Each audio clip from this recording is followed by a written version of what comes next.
¿qué es la guerrilla? Porque después de tanto tiempo, vidas, gobiernos, masacres, atentados, secuestros, desplazamientos, ¿por qué después de todo esto siguen existiendo? Este video te mostrará la guerrilla desde sus inicios hasta la actualidad. Entenderás el por qué los colombianos estamos tan hundidos en la violencia y entenderás cómo es posible que un ex guerrillero, los que fuimos del M-19 no aprendimos a hablar carreta, haya llegado a la presidencia de Colombia.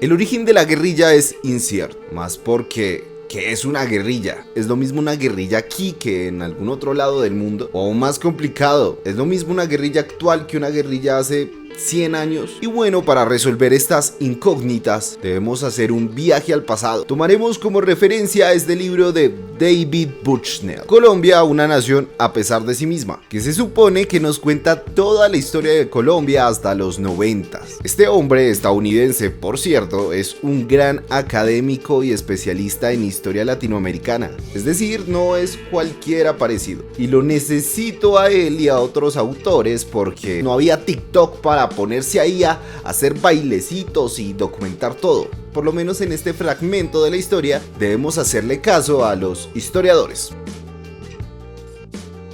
Podríamos decir que Policarpa Salabarrieta, entre otras personas que participaron en la revolución antes de la independencia de Colombia, tenían todo para ser una guerrilla. Más porque, si miramos en Google, la definición de guerrilla que nos da es un grupo armado generalmente pequeño y de carácter irregular que lucha por objetivos políticos contra un poder establecido, utilizando tácticas de guerra no convencionales como emboscadas y ataques sorpresa. Se caracteriza por su movilidad, flexibilidad y apoyo popular. Además son actores no estatales, es decir, no hacen parte del Estado. Aunque vamos a ver que hay guerrillas que sí lo han sido y han sido armadas por el Estado. Pero bueno, eso es otro cuento. Volvamos a Policarpa Salabarrieta. Ellos tenían todo para hacer una guerrilla.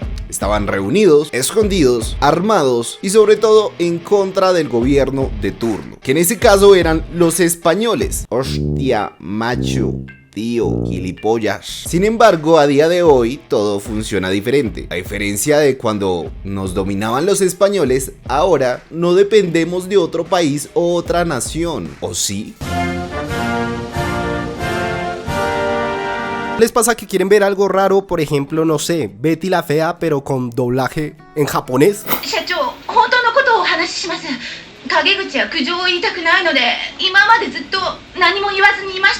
Y obviamente Netflix no tiene eso habilitado para tu región. Ahí es cuando empiezas a buscar en páginas turbias, esquivando una Laura ansiosa de conocerte y otros anuncios molestos que probablemente tienen el COVID versión digital. Si eso entra a tu celular, baila, te hackearon. ¡Ay, qué miedo! ¡Yo me voy! De hecho, anteriormente a mí también me pasó algo así. Me hackearon el canal y fue un día demasiado triste para mí. Pero desde entonces utilizo CyberGods VPN. Ellos me protegen de todos esos pillos que andan por ahí en la red, cambiando la ubicación del servidor de mi dispositivo a una más segura o a la que elijas. Sirve para ver contenido bloqueado en tu región o para simplemente explorar el internet sin dejar huella, como un fantasma. Por eso se llama CyberGods VPN. Con más de 38 millones de usuarios en todo el mundo y más de 20.000 reseñas positivas en Trustpilot, es uno de los mejores VPNs disponibles. También desbloquea contenido y juegos restringidos geográficamente en más de 40 plataformas de streaming. Cambia tu ubicación virtual a Estados Unidos y accede hasta un 50% de contenido adicional en Netflix, Amazon Prime, Disney Plus y muchas más. Así que, ¿qué esperas? Ve a la descripción y por solo $2.3, que serían menos de 10 lucas, podrías tener también CyberGods VPN y aprovecha que está al 83% de descuento. Además, con su garantía de reembolso de 45 días, no tienes nada que perder. CyberGods VPN es como ese pana que entraría por ti en una pelea y te defendería de todos los problemas. Se daría en la jeta ahí con todos esos virus que quieren robarte tu información. Así que, ¿qué esperas? Ve a la descripción y descarga CyberGods VPN.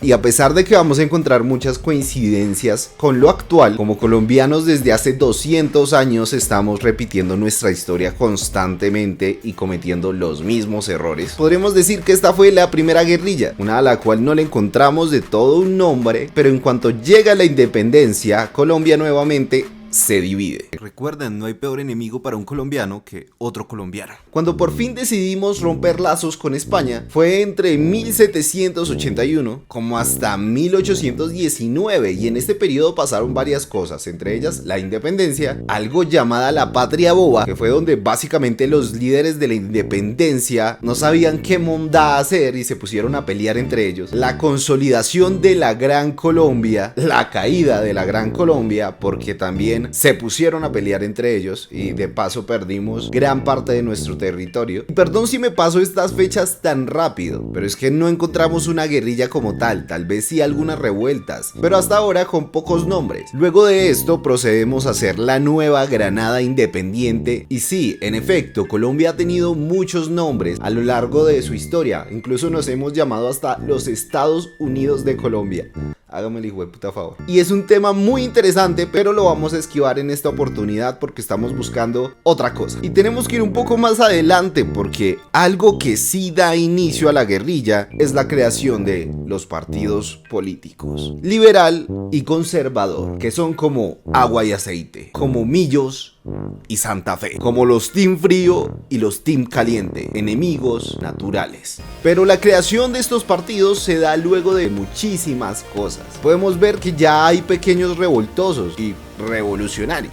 Ya había gente que quería tomar el poder a partir de la violencia y gente en el poder que dividía aún más al pueblo. Así que pasa un buen tiempo con oposición, traición, publicidad, engaños, resentimientos, etc. El juego del poder en Colombia ha sido intenso. Y mientras todo esto pasaba y el ambiente político se dividía y la gente se dividía, los gobernantes de turno velaban por sus intereses, y esto terminó por consolidar mucho más a los conservadores y a los liberales, lo que traería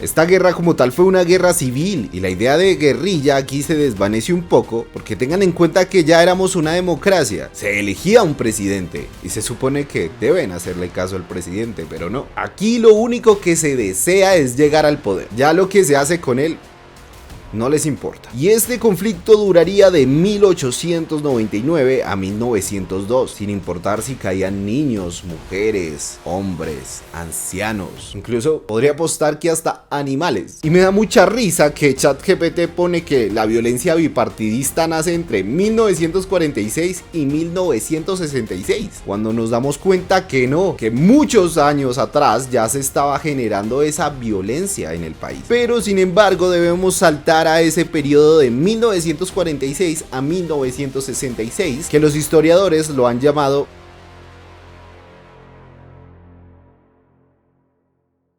aquí sí se arman unas verdaderas guerrillas, unas para los conservadores, otras para los liberales, y muchas de estas se creaban prácticamente para defenderse unos de otros. Y dentro de esta violencia había gente que no tenía otra opción, era agarrar el fusil o morir, o que te maten a tu hijo, o que te maten a tu madre, o verlos morir y aún así tener que elegir el fusil. Esta gente ya no peleaba ni por su patria, peleaban por sobrevivir, no había otro camino. Incluso creo que en la actualidad para algunas personas sigue sin haberlo. Además, liberales y conservadores eran muy contrarios en sus ideas, más o menos como los líderes actuales. Siempre hemos estado divididos, y cómo no lo estaremos si venimos de matarnos entre nosotros desde hace más de 200 años. La violencia y la guerra en Colombia es una mancha que no podemos borrar tan fácil. Pero volvamos a este periodo de la violencia. Los liberales venían siendo muy amedrentados, ya que los chulavistas, que eran conservadores, que se denominaban a ellos mismos como las guerrillas de paz, que de pacíficas no tenían nada, atacaron territorios campesinos liberales que debieron crear grupos para autodefenderse, porque además la policía y el ejército nacional también los amedrentaba, porque adivinen quién estaba en el poder: los conservadores. Todo esto pasaba en pueblos donde todo era incomunicado, donde no había justicia, ni hablar de tecnología, ni hablar de educación. Las mujeres todavía no podían ni siquiera votar. Los conservadores querían erradicar con violencia también a los liberales, y esto, sumado a la muerte de Jorge Eliezer Gaitán, traería posiblemente el episodio más oscuro que hemos tenido hasta el momento.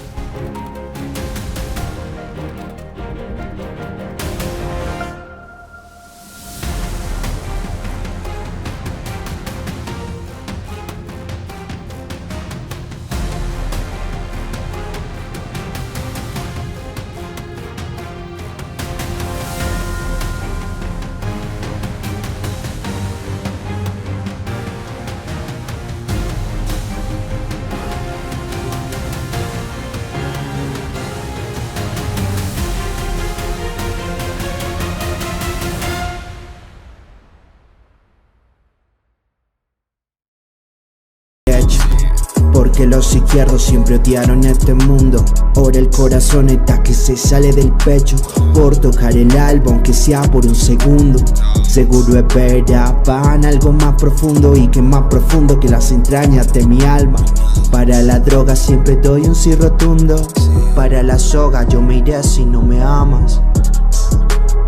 Si no me amas. Para la soga yo me iré